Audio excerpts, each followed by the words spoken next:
Pompa adalah jantung dari kolam koi kita. Dialah yang menggerakkan seluruh kehidupan yang ada di kolam. Sama seperti jantung manusia. Kalau tidak sehat, orangnya juga menjadi tidak sehat. Sama seperti kolam koi kita, kalau pompanya tidak tepat, kolam menjadi tidak sehat, koinya pun sakit-sakitan dan gampang mati. Agar Anda bisa memilih pompa yang tepat untuk kolam koi Anda, ikuti terus video ini sampai selesai.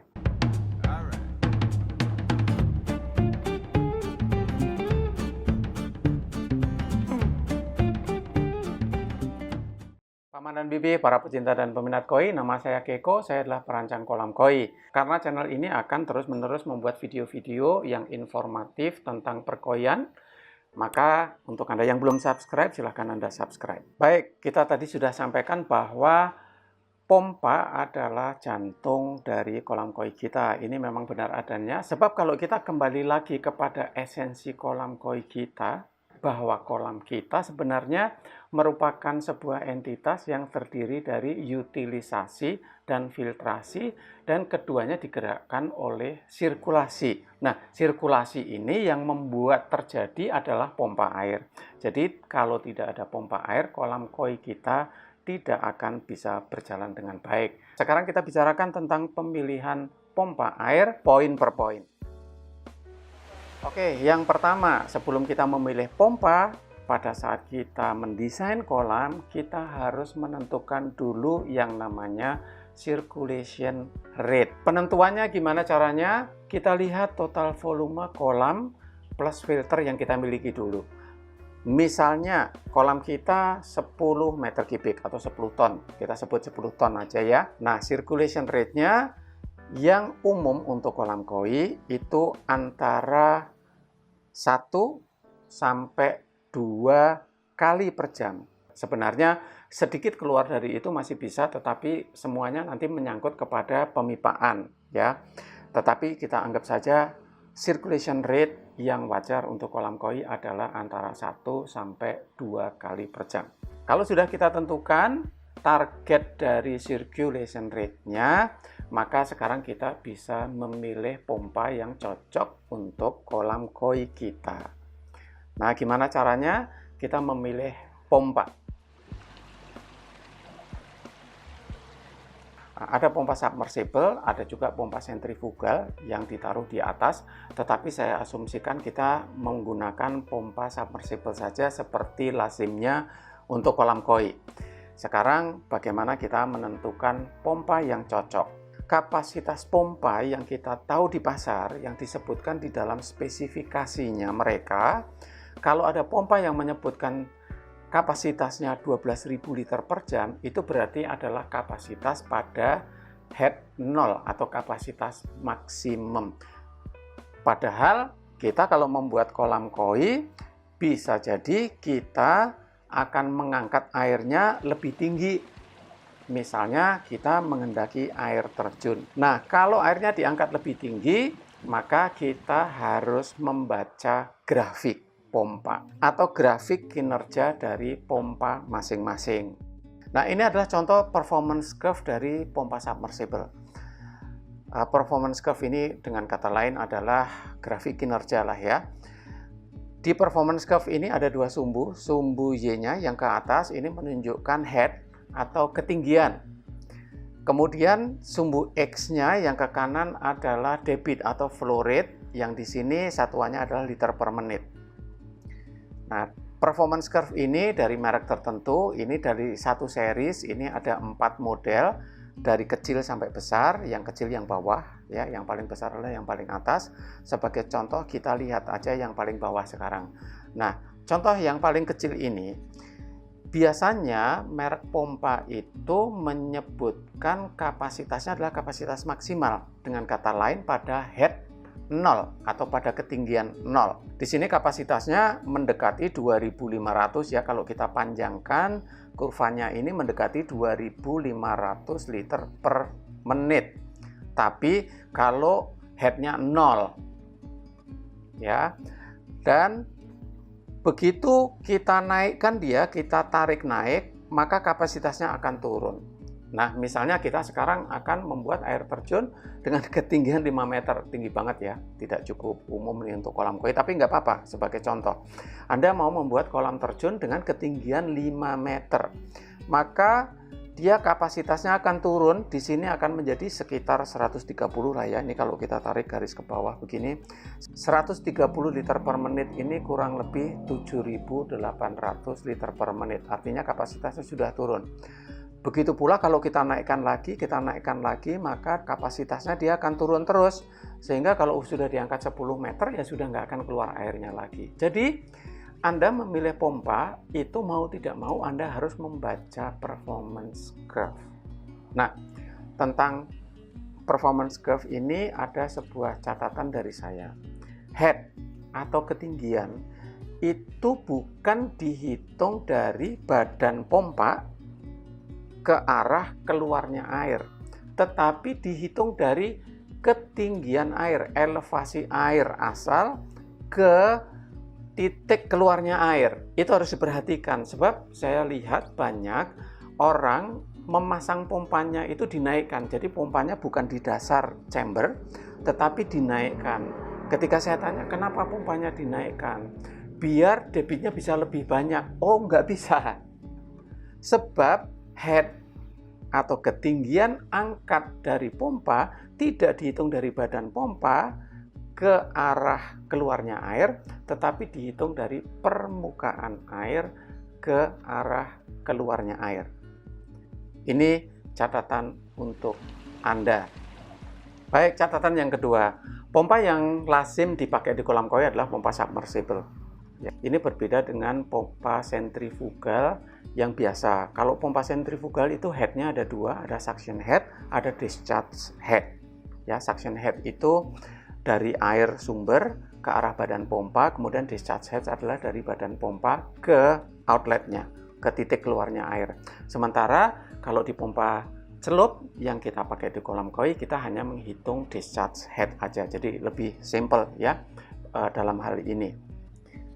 Kemudian yang ketiga catatannya adalah bahwa kita biasanya menempatkan pompa ini di ujung chamber, jadi di chamber terakhir setelah instalasi filtrasi, sehingga semuanya akan terjadi dengan cara gravitasi. Ya, meskipun ada juga sih pompa ditempatkan di depan dan itu tidak salah, tetapi memang desainnya spesifik, menjadi berbeda lagi dengan bila pompa ditempatkan di bagian paling belakang. BSFL Oil bikin protein dan vitamin terserap maksimal, jadi dapat melindungi koi dari virus dan bakteri. Koi tumbuh besar dan sehat. Wellgrow, produk lokal dengan riset ilmiah.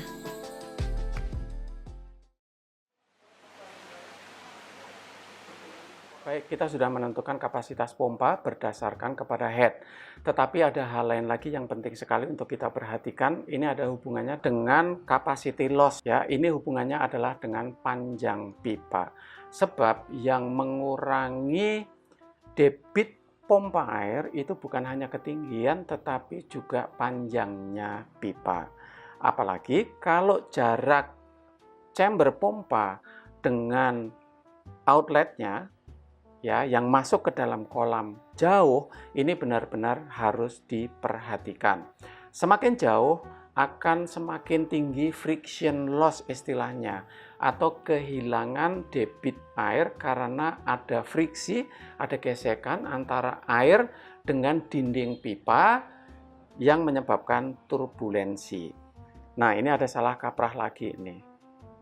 Ada yang mengira bahwa kalau jarak pompa dengan keluarnya air itu jauh, itu pipanya dikecilin, ya, biar debitnya bisa gede katanya. Ini terbalik.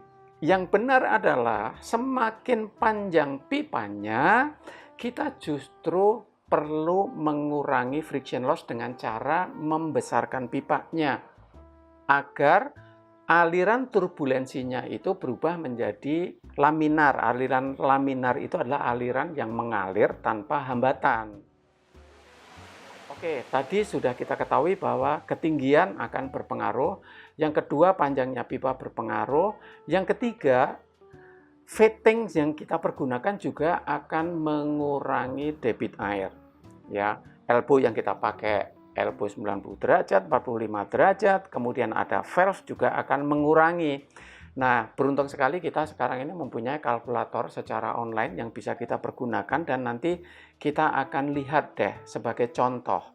Kalau pipanya besar sama kecil, itu mana yang lebih menguntungkan? Kita lihat aja. Ya, saya suka menggunakan freecalc.com. Ini simple banget ya. Kita tinggal memasukkan faktor-faktor atau variabel-variabel ke sini. Variabelnya memang banyak sekali. Coba kita lihat satu persatu. Line ini maksudnya adalah jalur berapa lah. Misalnya Anda jalurnya adalah jalur pompa kolam koi gue. Terserah. Ya, nah ini ukuran pipa yang kita pakai. Ya, misalnya discharge pompa kita ukurannya adalah 2 inch, ya udah kita tulis inch. Abaikan yang di bawahnya. Ya, di sini tipe pipanya juga harus kita tentukan, sebab tipe pipa itu akan mempengaruhi friction loss. Dan kita beruntung bahwa PVC pipe itu friksinya justru lebih kecil dibandingkan pipa yang dari bahan metal dan bahan-bahan yang lain-lain. Sebab kalau PVC itu lebih halus, dinding dalamnya lebih mulus gitu ya. Jadi kita isi PVC pipe. Kemudian flow rate-nya berapa? Itu kita tulis di sini. Ini dalam galon per menit. Jadi di sini misalnya contohnya adalah 50 galon per menit ya. 1 galon itu 3,785 liter. Jadi kita kalikan 3,785 terus kemudian dikalikan dengan 60 menit ya. Jadi ketemunya ini adalah sekitar 11.300 liter per jam. Ya, kurang lebih seperti itu. Ya, viscosity abaikan 1, kemudian temperatur abaikan, kemudian panjangnya pipa ini berapa? Ini dalam feet ya. Anggap aja 300 lah, ini jauh banget ya, 300 feet sekitar 100 meter. Kemudian elbow-nya Anda tuliskan juga, saya anggap nggak ada, 0 semua, terus kemudian elbow 45 derajat 0, ke bawah 0 semua, nggak ada semuanya. Terus kemudian kita klik ya, maka akan ketahuan di sini head loss-nya itu 12 feet kurang lebih 4 meter. Jadi Anda harus konversikan ini kepada ketinggian 4 meter. Oke, sekarang kita bisa simulasikan yang lain. Kalau pipanya kita besarkan, apa yang terjadi? Head loss-nya naik atau turun? Ya, kita sekarang pakai pipa 4 inch lah biar ketahuan. Ya, tadi pakai 2 inch sudah tahu kita kehilangan ketinggian sekitar 4 meter. Sekarang kalau kita pakai pipa 4 inch, ya head loss-nya hanya setengah feet. Hanya sekitar 15 cm ya, setengah feet itu. Jadi tidak signifikan. Dengan demikian, kalau alirannya jauh, pipanya dibesarkan, bukan dikecilkan. Agar tidak salah kaprah ya. Dan untuk keperluan lain yang lebih jelimet, yang lebih complicated, silahkan kalau Anda mau menggunakan, nanti link dari FreeCalc ini juga akan saya cantumkan di deskripsi. Itu sudah bisa kita simulasikan tadi ya, dan memang terbukti bahwa kalau memang jauh ya memang harus dibesarkan. Jadi kalau jauh ya harus dibesarkan, bukannya dikecilkan pipanya. Kemudian kita simulasikan lagi kalau jaraknya kita perpendek ya, dari 300 feet menjadi 100 feet lah, menjadi kurang lebih 30 meter. Dengan pipa yang besar tadi, maka head loss-nya hanya 0,2 feet, jadi menjadi tidak cukup berarti. Nah, bagaimanapun ini semuanya jarak antara pompa dengan outletnya nanti, tempat keluarnya air, itu juga harus masuk ke dalam perhitungan Anda. Baik, tadi sudah kita diskusikan ya bagaimana menentukan pemilihan pompa yang tepat untuk kolam koi kita. Pertanyaan berikutnya sebenarnya bagaimana agar pompa kita menjadi lebih awet, bisa bekerja dengan baik. Ini sering sekali ditanyakan juga soalnya. Yang pertama ini sebenarnya sudah umum juga diterapkan untuk kolam koi, bahwa kolam kita menggunakan gravity system. Jadi pompanya ditaruh di chamber terakhir. Ini ada kelebihannya tentu saja dibandingkan dengan kalau pompa ditaruh di paling depan. Kalau pompa ditaruh yang di paling akhir, ini airnya pasti air bersih. Ya, tidak ada kotoran sama sekali yang mengganggu kerjanya pompa. Nah, kalau pompa mau awet ya memang harus benar-benar tidak terganggu apapun. Kotoran yang masuk ke dalam badan pompa, misalnya bangkai lumut atau kotoran-kotoran yang lain, ini bukan permasalahan dia menyebabkan pompanya menjadi mampet, bukan di situ. Tetapi begitu ada kotoran nyangkut di dalam impeller pompa, impeller ini kerjanya akan menjadi eksentrik. Kalau dia mutarnya eksentrik, maka shaft daripada pompa, shaftnya ini juga pasti akan cepat rusak. Apalagi pompa-pompa yang murah, pompa-pompa yang tidak pakai bearing. Karena ada juga pompa-pompa yang shaftnya cuma dari plastik, kemudian shaft housingnya juga cuma dari plastik, ya tentu saja dia akan mudah eksentrik, mudah sekali dia rusak. Kalau sudah rusak, ya sudah, selesailah sudah. Sekali lagi, lebih baik pompa ini ditempatkan di tempat yang bersih. Yang kedua, menempatkan pompa diangkat ke atas juga tidak ada gunanya, malah ini mengandung risiko. Pada saat terjadi clogging di chamber filter, airnya akan turun, maka akan ada udara yang tersedot masuk ke dalam bodi pompa. Udara yang tersedot masuk ke dalam bodi pompa ini akan membuat pompanya ini masuk angin. Nah, masuk angin ini kasusnya mirip dengan terjadi kotoran. Dia impellernya ini kerjanya berat dan dia menjadi eksentrik, menjadi tidak mulus kerjanya, sehingga sama saja pasti shaftnya akan cepat rusak. Yang ketiga, agar pompa kita menjadi awet, ya perhatikan tadi soal head, soal panjangnya pipa yang juga harus dikonversikan kepada head atau ketinggian, ya. Sebab kalau Anda tidak memperhatikan hal ini, pompanya kerjanya justru menjadi lebih berat lagi, pressure-nya menjadi tinggi, dan Anda tidak mendapatkan keuntungan dari sisi debit, malah Anda mendapatkan kerugian, pompanya cepat ambrol.